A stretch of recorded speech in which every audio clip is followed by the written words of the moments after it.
Vale, durante el siglo XV muchas cosas cambian. En el siglo XV nos vamos a encontrar con que la Edad Media ya agoniza.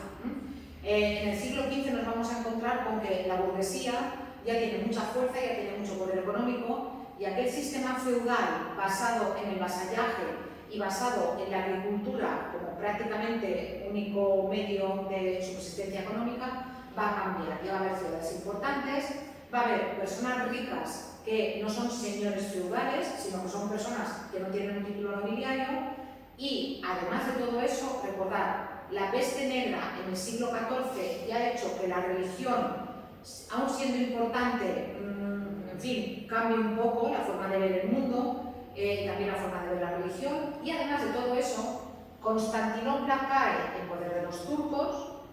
En Constantinopla había muchos sabios que vivían allí porque había bibliotecas y centros de saber muy importantes, y tienen que salir a diferentes países de Europa y se van a llevar manuscritos y se van a llevar conocimientos de la antigüedad griega y latina que prácticamente nadie tenía en Europa, y van a dar lugar a posteriormente lo que se va a llamar el Renacimiento. Pero todavía en el siglo XV vamos a encontrar esa transición. Es la época también en que acaba la unificación de la península ibérica. En el año 1492 los reyes católicos conquistan el reino de Granada y acaban también con esa parte de la conquista cristiana, y además los reyes católicos expulsan a los judíos.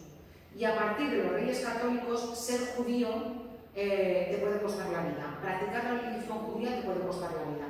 ¿Por qué los reyes católicos expulsan a los judíos? Fundamentalmente por una cuestión económica. Los reyes católicos, también para enviar a Colón a América, han gastado muchísimo dinero. Han gastado muchísimo dinero en la guerra para conquistar Granada. Han gastado muchísimo dinero para sofocar diferentes levantamientos que ha habido, sobre todo en Castilla, los levantamientos de los comuneros. ¿Y a quién han pedido dinero? A los judíos. Cuando los reyes católicos ven que no pueden devolver el dinero a los judíos, ¿qué hacen? Os expulso de la península porque no cultiváis la religión católica. Si profesáis la fe católica, os podéis quedar. Pero si no, os vais, y os vais con lo que os quepa en un hato de tela, es decir, con una cosa así. Y no os podéis llevar ni joyas ni dinero. Claro, ¿qué van a hacer? Va a haber judíos que se van a quedar en la península cultivando a escondidas la fe judía. Pero si los pillaban, la Inquisición los quemaba en la hoguera. Por ejemplo, al suegro de Fernando de Rojas, que es el autor de La Celestina, la obra más importante del siglo XV, lo quemaron en la hoguera, porque venía de una familia judía y un vecino lo delató porque dijo que continuaba cultivando la religión judía.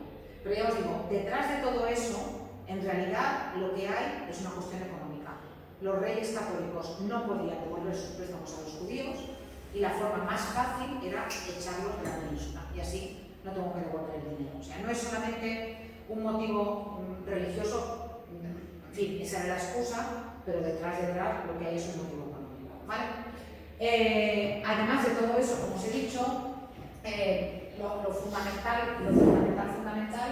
va a ser la invención de la imprenta, que va a ser la obra, va a ser el invento que va a cambiar la difusión de la cultura. Tenéis este vídeo aquí, que si no lo habéis visto, os aconsejo que lo veáis.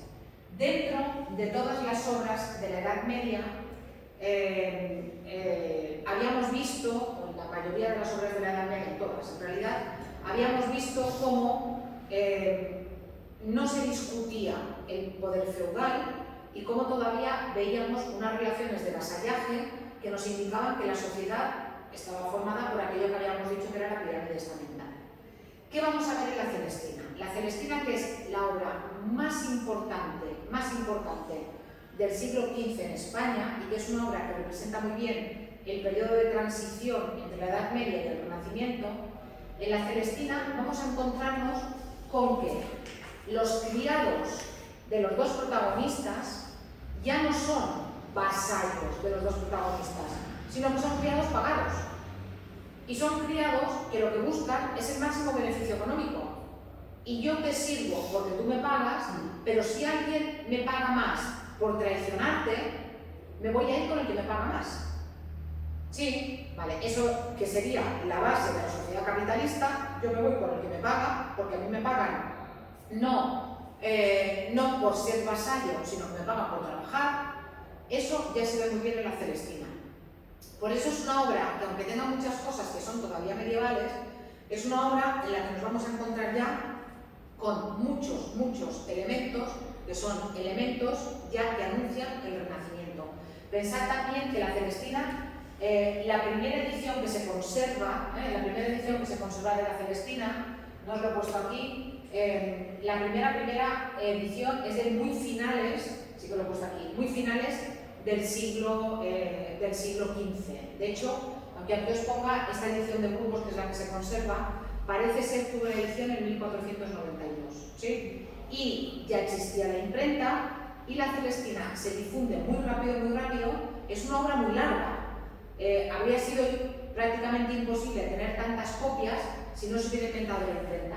Es una obra muy interesante porque tiene muchos problemas, por ejemplo, de autoría.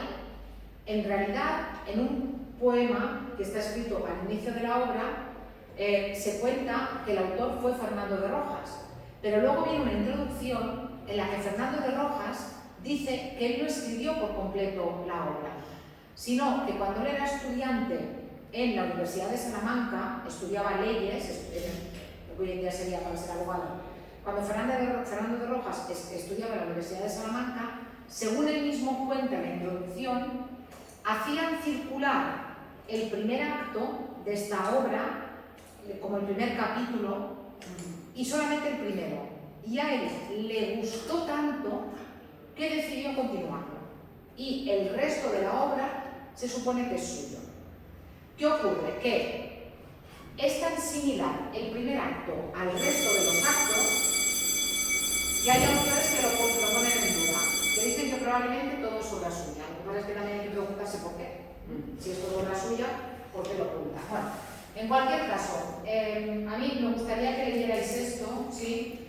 Y aquí también tenéis un vídeo en el que se explica muy bien lo de la Celestina, y aquí, sobre todo, tenéis un vídeo que es muy cortito. Este vídeo de aquí lo pondré yo el próximo día, para explicar las características de la Celestina, porque en la próxima clase lo que haremos será terminar con la literatura, pero ya podéis hacer las actividades, podéis hacer las actividades, os lo pondré también en la aula virtual. Y en la próxima clase lo que haremos será la oración simple, sujeto y predicado, la tilde y repasar para el examen. Esta parte de aquí, que es revisión de las categorías gramaticales de los grupos de palabras o sintagmas, como es una revisión de materia, como es una revisión de contenidos de primero y segundo, esta parte la tenéis que mirar vosotros en casa. Lo pondré todo en el aula virtual.